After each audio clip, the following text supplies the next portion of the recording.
महाराष्ट्रात आपल्या देशात सतत कधी ना कधी निवडणुका होत असतात आणि या निवडणुकीच्या निमित्तानं आणखी एक निवडणूक राज्यामध्ये पोटनिवडणूक म्हणून येऊ घातलेली आहे. देगलूर बिलोली जो मतदारसंघ आहे त्या मतदारसंघाचा क्रमांक आहे 107.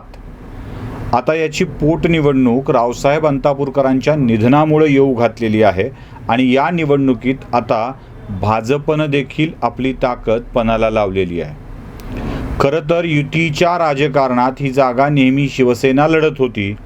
आता शिवसेना सोबत नसल्यामुळं ती जागा भाजपला लढावी लागणार आहे. शिवसेना आणि काँग्रेस यांच्यात झालेल्या लढाईमध्ये ती जागा काँग्रेसनं जिंकलेली होती, शिवसेनेचा पराभव केलेला होता.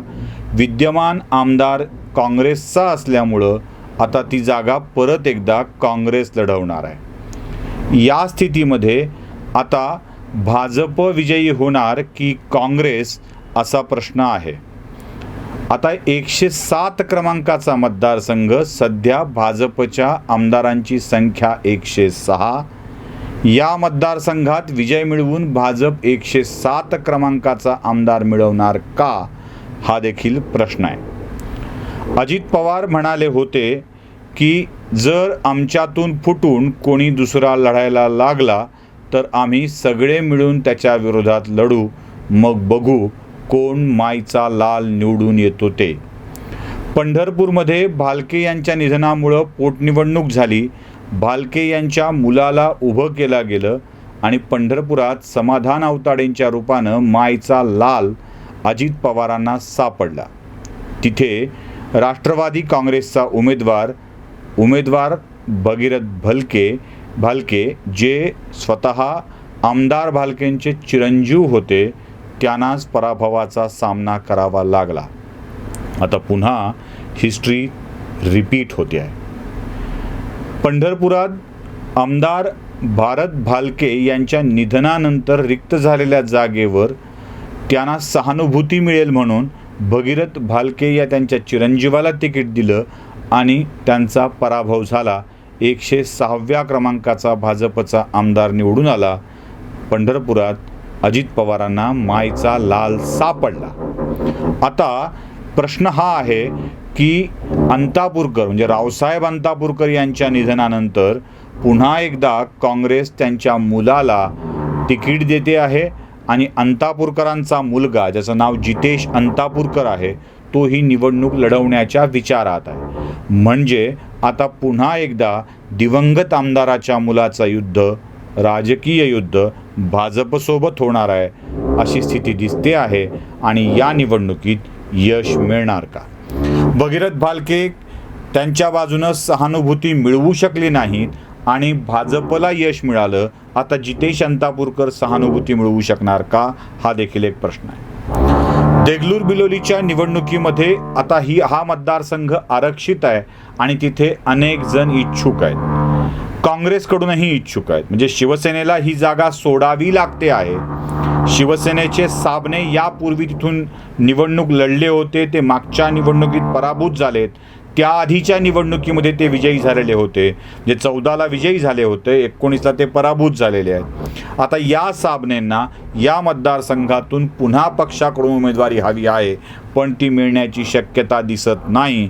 म्हणूनच साबणे आता शिवसेनेची वाट सोडून भाजपच्या जवळ जात आहेत अशी देखील चर्चा आहे.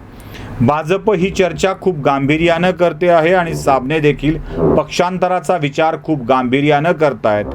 म्हणजे याचा अर्थ स्पष्ट आहे की कोणी ना कोणी कधी ना कधी पक्षप्रवेश करणार आहे.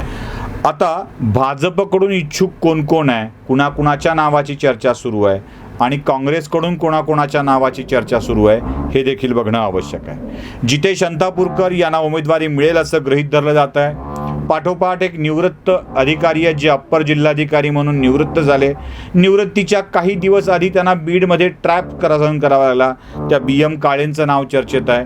भीमराव क्षीरसागर यांचं नाव वेगवेगळ्या पक्षाकडून नेहमीच चर्चेत येतं. सधन असलेले भीमराव क्षीरसागर या निवडणुकीत पुन्हा काँग्रेसनं आपल्याला तिकीट द्यावं म्हणून प्रयत्न करतायत.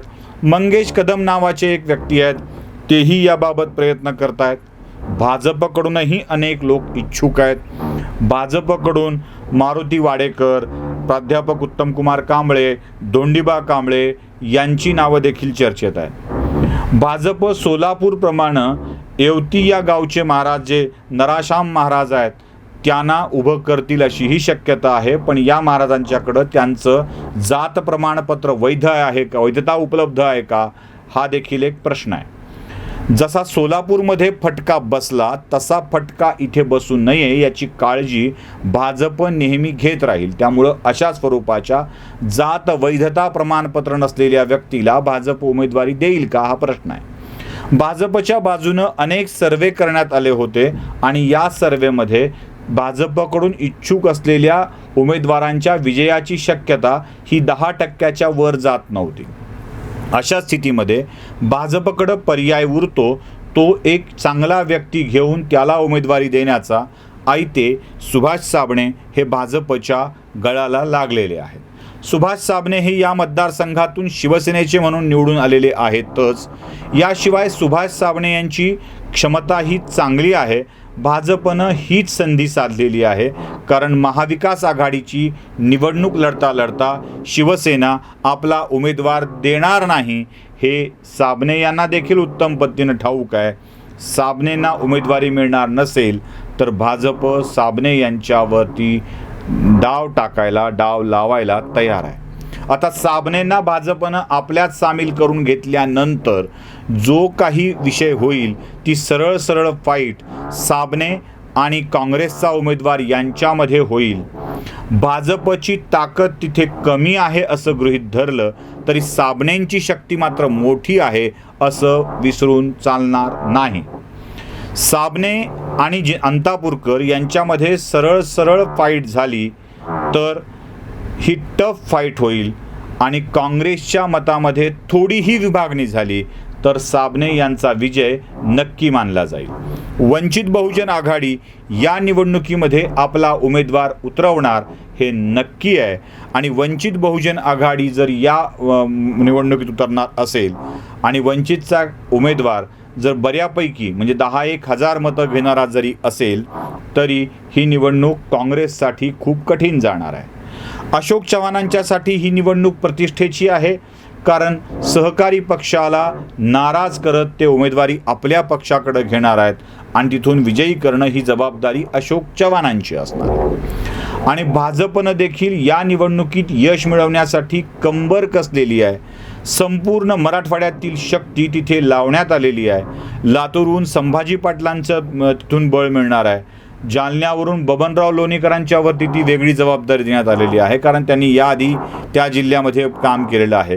प्रताप पाटील चिखलीकर जे खासदार आहेत ज्यांच्या बऱ्याचशा अपेक्षा भाजपकडून आहेत त्यांनाही भाजपच्या अपेक्षा पूर्ण कराव्या लागणार आहेत. राम पाटील रातोळीकर आहेत, भाजपचे जिल्हाध्यक्ष आहेत, बाकीचे आमदार आहेत. या सगळ्यांना मिळून तिथे ताकद लावावी लागणार आहे. अशीच ताकद अशोकराव चव्हाणांना देखील लावावी लागणार आहे. अंतापूरकरांच्या मुलाच्या बाबतीमध्ये एक गोष्ट पॉझिटिव्ह अशी आहे की जेवढी म्हणून काही सहानुभूती असतील ती सहानुभूती मात्र यांच्या पाठीशी तुम्हाला दिसेल.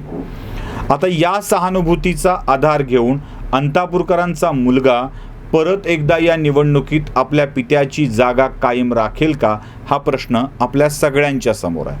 आजच्या घडीला तरी ही लढाई 1 to 1 सरळ टफ फाईट दिसते आहे. यात जितकी मतविभागणी होईल तितका फायदा भाजपचा होणार आहे. भाजपला ऑलरेडी एक चांगला उमेदवार मिळतो आहे.